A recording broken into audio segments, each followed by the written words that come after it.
As promised, now let's turn to Robert Menendez, the Democrat of New Jersey, one of the senators who developed the immigration overhaul framework unveiled tonight by the Democrats. Senator Menendez, thanks for your time tonight.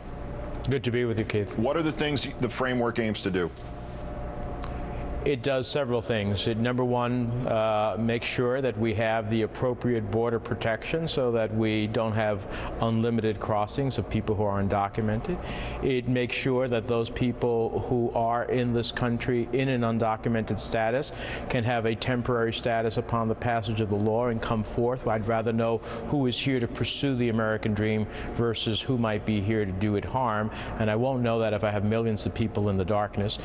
It also says to those individuals, you're going to have to pay your taxes, you're going to have to go through a criminal background check, you're going to have to wait a series of years as we clean up the backlog of those who have been waiting under the present system to be reunified for families, but then you're going to have an access to permanent resident if you've been a good resident during this whole period of time, if you paid your taxes, learned English, and have no criminal background check. We're going to deal to make sure that in doing that we don't depress wages for all other workers, because now you don't have an underground economy and you don't have exploitation of workers. So it has a broad framework. It looks at future flows of what we need in our economy and also family reunification. A lot of ideas that Republicans had, particularly on border enforcement. It's an invitation for them to come and join us in a bipartisan effort to get something done that is both in the national security interest and the national economic interest of the country. At that news conference today, you invited your Republican colleagues to join you in fleshing this framework out. Mr. Boehner from the House said that this is not the time to attempt anything in terms of broad-based immigration reform. Politically, it's the wrong time, he said, to do so.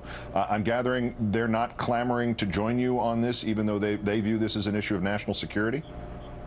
Well, you know, you can't have it both ways. You can't have Republican governors in Arizona saying the federal government failed, so we're going to act in a way that totally is unconstitutional from my view. You can't have members of Congress say that the federal government has failed, but then say politically it's untenable to deal with. This is truly a national security and a national economic issue.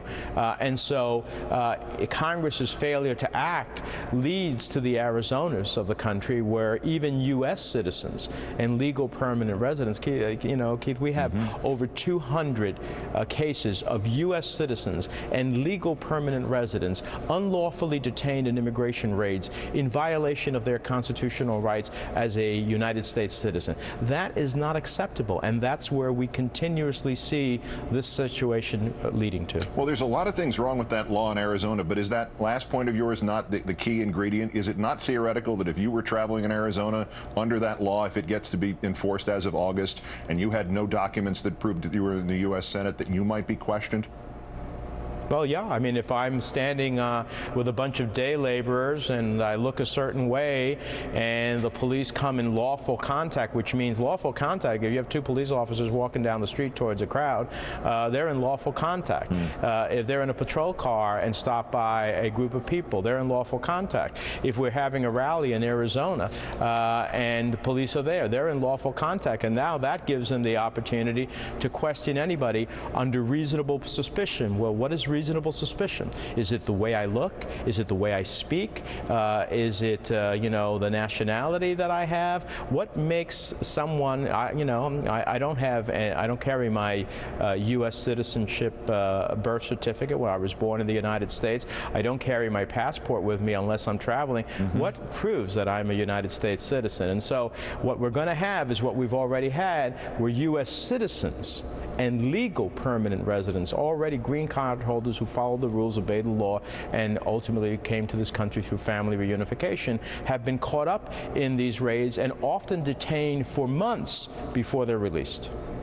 Senator Robert Menendez, the Democrat of New Jersey. Again, great thanks for your time tonight. Thank you.